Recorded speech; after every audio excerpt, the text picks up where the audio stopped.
and welcome to another Lord of the Rings Rise to War video. I'm the player who plays as the King Under the Mountain, and this season I am playing as the Witch King of Grogmar. Today we are going to be doing the season update, which I haven't done for 4 or 5 days, I think. Quite a lot's actually happened. I'm not going to go into any of the politics or any of that kind of stuff. I'm just going to try and shoot straight, as they say, avoid everything else, and just comment on the server. I'm going to go through the leaderboards. I am going to go through what's happened so far, I guess, with the fights and that kind of stuff. I'm going to go through how the evil formation is currently going. And I'm quite enjoying it, if I'm being honest. I haven't used the B team really at all yet. But I'm going to go through some gear changes. And if I get a chance, I'm going to very briefly touch on tanks in general. And not necessarily just tanking units, but tanking commanders. And I'm going to talk through a theory that some people probably aren't going to like so much, of maybe you don't actually need any kind of tank whatsoever. So that's kind of where we're at today. So I'm going to try and go through the normal stuff quite quickly, because I'd like to get into that and some battle reports at the back end. Also like to go into my new favourite unit, which is spear throwers, but we'll probably do something separate on them because I've really enjoyed them, to be honest. So leaderboard wise, personal affluence, the beast from the Disney theme of Order is top. Raven is second. I'm not really too sure how Raven's second, but there you go. We'll go for the top 5. We have Duckwise from Bear. I cannot pronounce that name, but another player from Order, I apologise. And then we have Kitten Caboodle, who I actually think has got the best name in this server so far. I am number 34 so far, nearly at 40k. I do have some open tiles. 2 reasons really. One, a couple of my tiles have been taken by Order today, but I did take them off them yesterday, so yeah, swings and roundabouts. And the other thing is, we've got 10 tiles today, so I've kind of kept some just in case I need to do some tile spamming. Resources are okay for the formation that I'm running. Merit-wise, Raven is at 1.2 million. He is still killing everything in his path. But there are a few players who have caught up, particularly people like Matix, who are in 4th. And Gods in 5th as well. So there's a few people. Oh, Duxon, good old Dixon is in 6th. Seleneth is in 7th. Seleneth, how can we go through this? Probably did something that was almost seen as ungentlemanly conduct for a little period of time, but that's a different thing, where we're using full Woses and 1600 command and taking out 3k of someone's army. But not the point.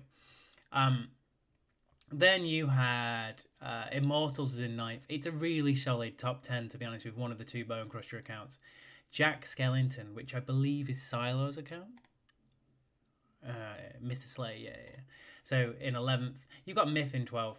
And we're sat down in 26th. But there is a good mix. Jack Sparrow, which is Price, in 17th. Law should be somewhere around here, I think. There he is. Law's in 16th. He's had a good season so far as Law. Then we've got Thumper and a few others. And not Levy, who is Levy. And Alexander the Great in here. So we're kind of sitting just outside the top 20, which I'm fairly okay with at the moment. I've got a decent amount of barracks, so if needs be, I could pump that. I could probably just about make the top 20 if I need to. But considering I'm playing a new formation, quite enjoying the fact that I'm still inside the top 50 on a serious, so a pretty serious server, to be honest.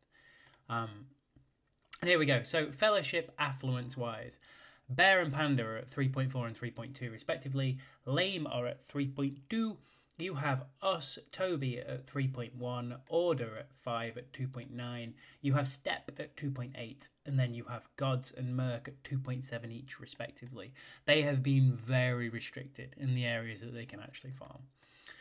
You have Iron, which are throwing a different kind of thing into the mix, really, with Isagrim's team over there, the Dark Warriors, with 1.1 million.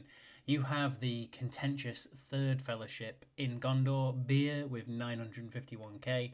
You have the less contentious, I'm not really sure why it's less contentious, but there you go, teams of Orm and X-Hub in 12th and 13th respectively.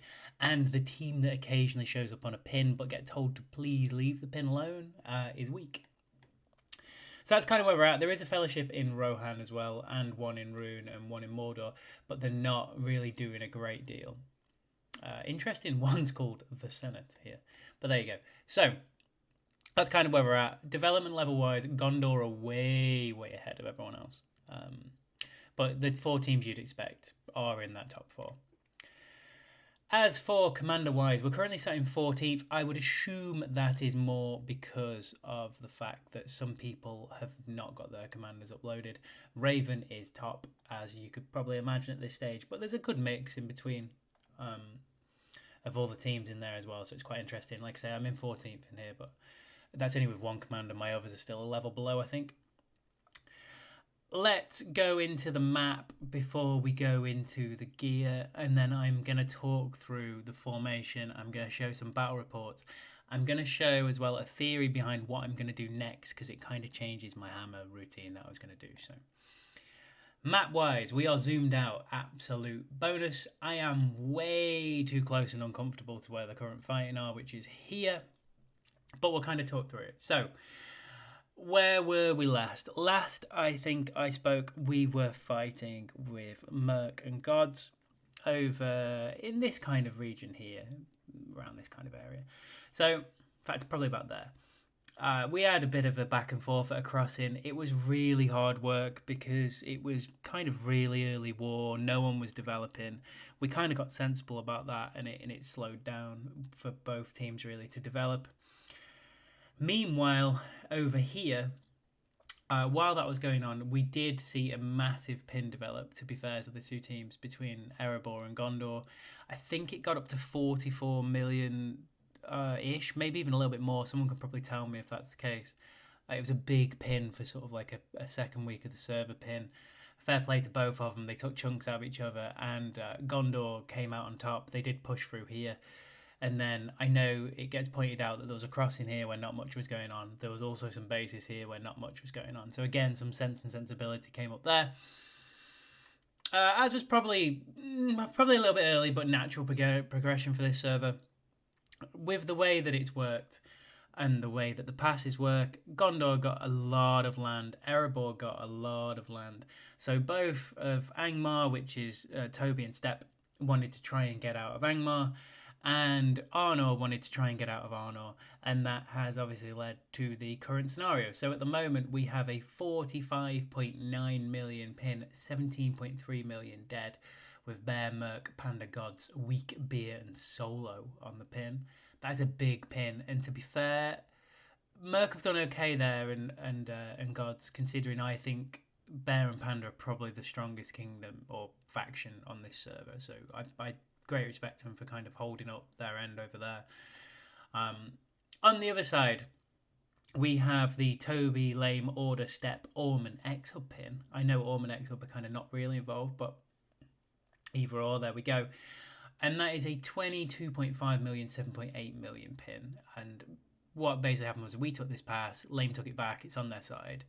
And then from there, Lame pushed us back a lot last night with some, let's just say, questionable activity, whereby yesterday in general they were active pretty much all day, which is interesting. So there's been a nice pin there. You have another pin here between Order and Steppe. This one's been really nice to see as well. Steppe kind of hit early and did quite well, and then Order have pushed back, to be fair to them, and now they're kind of up to the pass at Gundabad as well. So we've not really got out. Arnor haven't got very far either. So we've kind of still been trapped in the west as far as it goes so far. But a really nice pin again, 18.8 million, 6.7. There's a small pin here. I don't know what's going on there, and I don't even know how they've even got there, but there you go, the small pin there. I'm assuming that'll be from reinforcement snipers, actually. Unusual to see a pin do that. Angmar and Arnor have both taken some territories into the Linden area, and like I say, Linden not really neutral to anyone. They're kind of wanting to attack a few people, and Isengrim, bless him, is an interesting character, shall we say. So Linden had another great part to the mix, but there has been some tiles taken, as you can imagine, from Arnor and Angmar in these areas, as it's pretty restricted around the map. We have a little bit of time still until Chapter 8. We are on Chapter 7, I think, at the moment, because the second gear chest has come out. So that's kind of the pins. There's not a great deal going on in the East at all at the moment, which is probably to be expected, really. I think things may change a little bit when it comes to Chapter 8 and these passes unlock at Chapter 9 passes. and people maybe start moving towards the center. But for the time being, this is pretty much how the battle's locked out. What would be quite interesting if it was one team versus one team versus one team versus one team, and we kind of had this big sort of square split, but highly unlikely that's going to happen at the moment. It's probably the case. So that's kind of the map scenario and how it's developed. Not a great deal has changed, I suppose, in regards to territories. All teams have kind of took their own natural path across the server, so that's kind of where that's at this point in time. As for the gear, and then we're going to go gear and then into the formation. Saruman's gear is still the same. I do plan to switch that to agility. I'm going to talk through the future formation before the end, hopefully, of the video. Shadow's gear is also still the same. Still not running a command helm on him. I did try to use my might one, which is an elf helm, but it's not quite impactful enough, I would say. So I felt this was better. Witch King has got different gear, I think, to the last time we did a video. So I used all my hammers to reset Witch King's gear. So at the moment he's got some defensive sets. So he's got evasive action, and he has got fortitude. So we're taking less damage, but we actually have three attacking pieces on him and one defensive piece. I will max this out, and I just need a couple of hammers. So the end game is to try and get him up to something like 780 command after getting some really nice rolls on the unique, and getting him to do damage. Really, I'm going to show the kind of damage output he's been doing, because it's been pretty nasty, to be honest, as part of this formation. Sauron's gear is still very focused heavy. There is a plan to change this to full agility, and change this to the Cask of Submerged, change this to a focus chest, and then change this to the Merius Reigns. I'm going to try and talk through that theory based around what's been going on with my formation. Obviously, I have no White Council, I have no Evade, so at that point, we can probably go into battle reports, I guess. And I'm going to start at the beginning, because the lower level ones, as the levels have gone up, the Witch King damage has actually increased. So we're going to start with a fight with Prince Tim. Don't get me wrong, I have lost some fights, okay? So I think there's a couple of losses in here against real Kraken formations. I'm still getting wrecked like I was with my Dane formation before, so I can't really complain too much. So these little guys, spear throwers, seem to be a great unit for a multitude of reasons. So they have a 23 to 25 damage range on my commander. They're obviously a range unit, so they don't get hit as often, so I don't need those. All these defensive items, I guess, is what I found out. You'll see from the results that nothing really changed, apart from my damage output. So all I did from my original gear here was I had less command, so I increased command and took away some unit defense. And to be fair, they still live and do pretty well. What I like is they obviously reduce initiative, so you end up going first a little bit more. And then when people are using mounted, they kind of counter the counter, which is really nice with plus 5%. Also really like this, and this bleed is actually quite nasty. So additional physical damage once after taking physical damage. Using Shadow and using these guys, if I can get double strike as well once I've got up to enough points, you'll see I changed my build at one stage. They do some real damage, and trying to keep this sort of 150-ish range of defense, 150-ish range of attack is kind of where I'm at. I increase the attack, and you'll see the damage output come out. So Prince Tim's always a hard fight. Z7 Sauron, Z1 Bjorn with good gear, Z1 Saruman with Wozers, and a Z10 Gandalf the White. So again, I was pretty happy with this. Obviously, my respect levels are nowhere near that. We've got a respect level Sauron. We have a Z2, to be fair, Shadow. We have a respect 14 Saruman, and a respect 14 Witch King. What I will say about this formation is, though, it does work quite well at the moment. I'm trying to run focus on Sauron so I can get more of these debuffs. And again, that's quite impactful, but it comes back to why I want agility on him, and we'll talk through that at the end once we've gone through some reports. So just to fly through these, again, not great damage here from Witch King, to be honest. We kind of got tucked to town a little bit here by Jabba. Jabba's got a nice formation. I like to see things that are slightly different. I love the fact that he uses Sestaro. I felt when I was using full evil troops, which is what this was, particularly without Black Captain, I guess. This is me probably making a mistake in my build as well. I haven't got enough HP. And even though I was out damaging a lot of opponents, and okay, there's a little bit of madness in this fight, I wasn't seeing the benefit of out damaging them because I didn't have enough health. So my kind of conclusion from evil troops in general was the fact that I wasn't getting enough out of them. This guy is quite good. I like the way he uses Kirun. Really nice Saruman. I was okay with this at the time because I was obviously still using the full evil troop build that I'd got going on. I ran into evils, thought that was okay. This was a really nice result, and again, still we're talking 42k damage. They're not dying here, but you'll see when I change my gear that it sort of launches it up. My Diablo's got a really nice formation, so I was pretty happy with this fight running my full evil. You'll notice I switched to Guardian, so now I've got a higher health pool, and all of a sudden I'm doing more damage. And that's kind of where I went with that, and this is why I hadn't skilled into Black Captain completely at this point. I do go to the 5 points because even though I'm getting a chance at the double strike, really what I want is this plus 5% for 10 rounds, which is really nice for spear throwers because they've got quite a nice damage range and quite nice initiative, to be honest, running all smalls. So still in the old build here, but we've added some more kind of attack to these spear throwers, and you'll see the damage output's gone up quite significantly. Obviously, I'm running 3 melee here. Witch King's not getting hit as much. Hits are going across all 3. I haven't got a genuine tank, and you'll see from all these reports, I haven't got a genuine tank. I've just realised this report was actually shady. Sorry, shady. I always love you talking in caps, but I was, again, pretty happy with this with some woes. He was trying to say that basically the command difference had killed him, but I'm not entirely convinced. That is a very expensive formation in comparison. Then we went to the Mad Hatter, and I'm pretty sure this is where I switched to the hammer. So I've now got less defense, but I've got more command. I've got more unit attack. So you'll see now my defense has gone from sort of 140 to that's about 107, and my attack's gone up over 200 to 219. And what I found when I added this to it as well, with this 5% extra damage for 10 rounds, was Witch King started to kick out some quite nice damage, which was nice. What I like about this formation, because this Woodmen are kind of a bit of a counter to me, to be honest, with the evade, which is really annoying, and with my army having dwarves in, it's this whole 20 to 30% evade thing, really, really annoying.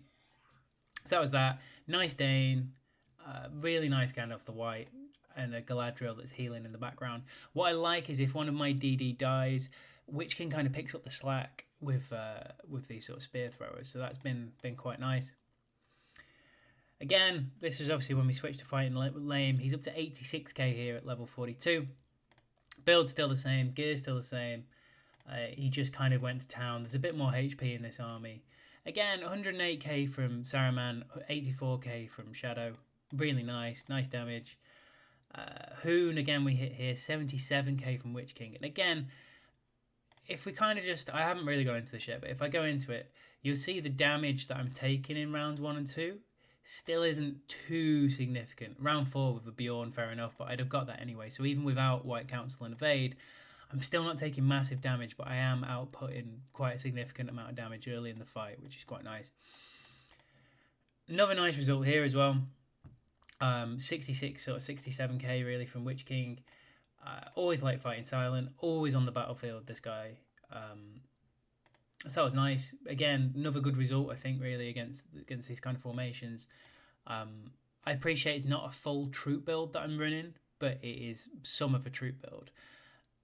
I will explain why I left Berserkers on Saruman shortly, I suppose. So it was for the sake of the Berserkers go on Saruman because it makes him just slightly quicker than Shadow. So when I do this, the damage received by 3 enemy units plus 5% in those first 5 rounds, he's going before Shadow in a lot of cases, and you'll see that I only have 4 points in the R5 because I don't want that initiative to stack. Because what I want to happen is I want Saruman to go first, and then I want Shadow to follow up. And ideally, I want Witch King to go before Shadow, of course, as well, because I want the physical damage to trigger the bleed, which is why this number's getting quite high as we go on. So it's quite an intricate formation in how it works, but nice in how it works. Pretty cool. Again, decent damage considering he's hardly losing any troops. We've traded okay with lane. Don't get me wrong, some of the bigger players, we've had a couple of pretty horrific looking losses, but I've been pretty happy with the damage output from these guys. Again, Xanox 71k, and even though we've not got defensive gear on, we're still surviving with a lot of troops. Again, they are ranged, so you kind of expect that a little bit. What I would like to do is get some snaggers, but I was originally talking about putting snaggers on Witch King. I might do that, but if I do that, I'm going to put spear throwers on Sauron, and I'm just going to go for Witch King should be able to take enough hits as a melee while also pumping out some damage, and Sauron should still be able to get some good damage out. So I think with snaggers and these guys, plus my 2 DDs, I can probably get a bit more damage out of this formation, because it's kind of the way we're going to go. We're going to go very anti-tank. This was a fight that really surprised me. Bear in mind I'm walking into a full counter, and there is Swan Knights in this build, and Morgans are always tough because Galadriel gets a really good healing. I was really happy with this result. And really, apart from Kyle, who absolutely trashed me with a troop build, which I think is somewhere down here. This is it. So Kyle literally ripped me to shreds. I mean, don't get me wrong, I still think resource-wise, it's probably a bit closer than what you think, but these 2 units of Evade absolutely crushed me, plus the fact that he's also got King of Men stacking this minus damage received. Horrible formation to try and get through, particularly with Woodman. I mean, Kyle's got some serious Z levels as well, to be fair, but really nice troop damage formation. So I wasn't particularly completely displeased, but realistically, this evade and the damage reduction shut down my DDs. So that was that one. We're going to go back to this. So again, another really nice fight for me. There's some tier 4 in there and some tier 2, to be honest. Again, spear throws don't die. 100k-ish from both of these guys. Really nice formation from this guy here. So full refine. This was one of those reports that should really go on the fridge, I reckon. That was a nice one, particularly walking into the counter. But obviously these guys do kind of boost that damage back up, which is quite nice. So I was pretty pleased with that, to be fair. It's interesting throwing out this full evil formation. I just need to change a couple of things, and then I think it'll actually do even better. So then we fought Happy again, 100k from both damage dealers. Witch King kicking out 67k. And this is a nice formation from Happy. You know, it's not completely cracking, but it's not bad. We've ran into it and we've pretty much trashed it. So without a genuine tank and without ranged on the DDs, I would like at some point to put tier 2 Bow Knights and Saruman. I just can't afford to train them right now. So we went through the Kyle fight. We then fought Doc. Again, great damage from Witch King. Survivability as well, considering he's not really got any defensive items on apart from one. It's just the command, and this command is obviously buffing the damage as well. You know, we're talking 42%, well, 43% pretty much reduction, 43% increase to damage. So really nice how that works. Doc's formation is nice as well. What I have found is that this formation, if the Witch King debuff and the Sauron debuff, this one here, so this whole attack, focus and defense, minus 18 modified by command, so obviously I've got another 28 on top of that pretty much from my command stat. It's really impactful on Saruman and shuts him down. Not so much on a Bjorn. If you seem to get Saruman down to sort of 140 focus, it seems to really shut him down, which is quite nice. We'll go through the future of the formation in a minute because I think it could actually get better, to be fair. So I just need to do some gear changes. 80k from him here. Obviously, the further up the levels we go, the more damage they do because you get more troops. Again, really nice formation. Really happy with the fact that it's really fun to play. I don't have White Council. It's pretty cheap and cheerful with Guardians for HP. It's all smalls. I get some extra initiative. It's been fun to do. And then we had this fight here. Again, this is a solid formation. I'm walking into the counter And because I'm walking into the counter and I've got that +5 extra percent from the Witch King and the +5 from their skill, we've made this guy toast, which I think my main, to be fair, would have struggled with. What you also get from this formation generally is quite a lot of anomalies. I'll probably pick a fight here that doesn't have them, but generally you get a really nice number of anomalies as well, which is good. And the damage breakdown is also really nice. So this is Hoon again. Then we looked for his gear earlier on. Again, really nice result for me. And then what we got left? We've got a few. So we've got Thumper. Thumper's got a couple of formations which are pretty decent, to be honest. There's 2 tier 4 in this formation. Again, really nice Saruman. 4 Refine as well. 4 Refine Dane. And in Respect 13 Sauron. And we've come out of that with 84k damage from the Witch King. Pretty much almost level 3 DDs there, which is really nice. I genuinely think without White Council, this is making the difference in my formation against a lot of people. So that was a nice fight. Definitely a resource win. This was where the Witch King actually went berserk. We got to 118k against Xanox. Obviously, there is a big HP pool here, and he does hit me for a little bit of damage as well, which is why he gets to 118. But the ceiling damage for him, even with these guys, let alone snaggers, is pretty good with this gear set I've got going on. So quite happy with that. I'm probably going to continue to play his formation this season and probably even a little bit beyond. Again, Icy Kyle Evilson, another great formation for me to hit. Obviously, it's large, so I get the counter, which is nice. Really expensive formation, and we've come out slightly on top. Very, very pleased with that one. That wasn't so long ago, to be honest. And then the last fight that we've just had, again, running into a full counter, and we're still doing 68k from the spear throwers. Now, there's a few things with this formation that I think for the future of it would be quite nice. I would like to run snaggers on Sauron, and I'm going to go full agility as the set.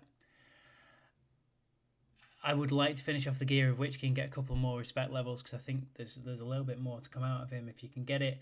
I'm probably going to continue to run spear throwers on him, or I'm going to switch the throwers to Sauron, and I'm going to stick the snaggers on the Witch King because he should keep them alive better, to be fair, because he's got better command. Sauron's got mediocre unit defense, I would say. You know, there's a little bit in these pieces, and with the pieces I'm going to change it to, I'll get slightly more unit defense because this will be a Cask of the Submerged Isle. This is going to be Protection of Numenor, and this is going to be the Merius Reign. So I'm going to get some initiative as well from the gear piece. Set-wise, I'm likely to leave it probably the same. Sorry, no, I'm switching to full agility, so then that'll go through there. The reason I'm going to do this as well, I actually increase my unit defense and I increase my focus, so I'm going to get a higher debuff, and I should hit the debuff before Witch King. So in theory, particularly if I put snaggers actually on Sauron, I'll probably have to work out that it might have to be snaggers on Sauron. Sauron should be fast enough to go first in most fights with snaggers in particular. I want him to go before Witch King because this is a percentage debuff based around focus stat, whereas Witch King's is a flat debuff. So I want the percentage to apply first because it'll be the higher number, and then I want the flat debuff to just take it off afterwards from this. And I reckon by doing that, I'm going to be able to get some Sarumans in particular down to 130 focus, some Bjorns down to 130-ish attack. It's going to be quite nice. It's going to be a really solid debuff, so that's kind of the start of that. Obviously, as well, I'll take down some White Councils, which will be really nice, so that'll be even less of a problem for me. You will then, hopefully, if I get this semi-right, which is annoying, but I don't think I can actually do it. If I could get Saruman faster than Witch King, which is going to be a real effort to do, but I think I can just about do that because I'll have full agility on here. The plan will be then that Saruman applies this, which is this plus 5%, and I'm getting the troop damage from Witch King, and I'm also getting the damage from Shadow.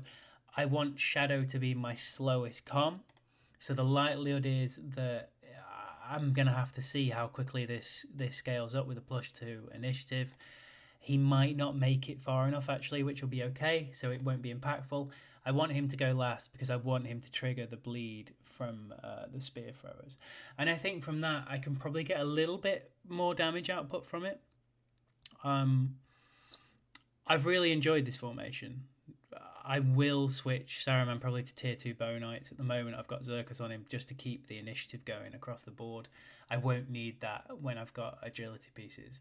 So I just need, I think I worked it out, I've got 5 hammers to get. And then I think I'll see a slightly bigger improvement on this formation. Like I say, I've been really impressed with spear throwers as a unit. But once I've got that speed in this formation and get it set in the right order, I should add some more damage too, which is quite nice. It's been really fun to play with. I've actually had fun so far this season, which I didn't think I'd be saying at this point, which is nice. The season's living up to the hype slightly. Like I say, I am probably a little bit close to where the action is currently. There is a lot of armies here. We held them pretty much all day yesterday, and then some questionable nighttime activity from both sides in different ways meant that we came from this tunnel here and they cleaned all this area out. So we are now sat here defending this tunnel. So I may have to move at some stage in the near future, but there is a lot of action going on here, which is quite nice. Which reminds me, I kind of need to refill my troops. The other thing that I've started to play around with, and I'm going to not talk about them now because I want to do some more research on it. Not the Farmville fort. Unbelievable. We'll just recall Grimmer before he dies. Harsh. Very harsh. Where was I? I've got completely distracted by that. Right. I have unlocked some Wraiths and some Vanguards. And after doing some kind of preliminary work, to be fair, most of it was done by Riv. Wraiths are quite cheap. I don't like the fact that they die, but if you're defending, they're a very, very, very good troop where you're getting this minus 10% defense drop up to 5 stacks. You can get them protected, but you can get them more protected by using a Vanguard. So I'll very quickly just show you Vanguards. And this comes back to this Witch King troop damage formation. Also looking at Azrakor to help with this. So these guys get 15% physical damage reduction anyway, and they take the next instance of damage basically from undead. So these guys will protect the undead, plus also, if I'm only using these as melee, it will increase the damage of the undead in the formation. So their damage output is going to be quite nice. They're quite well protected. And they also drop defense to the Wraiths. So if it wasn't for the fact that they instantly died and these guys are pretty expensive, this formation could actually be quite nasty. So I want to do a little bit around that, but I think I'm going to end up using Azrakor to try and proc the damage as much as I can. Maybe these guys on Witch King and then Wraiths on Azrakor or something like that. So it'd be interesting to see, but trying out some new stuff this season, which I'm very, very, like I say, much enjoying. Hoping the 5 hammers come quickly, which I don't think they will. I think I get 3 from the season pass, so I've got at least another 2 weeks of merit to get hold of. And then probably going to open some chests on the Chapter 9 chest, I think. And that's kind of me at the minute, and that's sort of the season. So hopefully you keep tuning in to see there is some different content around. There is some different formations emerging. There is some more fun appearing in the game as people start trying new stuff. It's been really cool to play an evil formation without any kind of evasion or white council and still be competing in probably 95% of the fights in this server, which it's not a slow and it's not a bad server, so I'm pretty happy with that. In the meantime, as always, if in doubt, always follow your nose.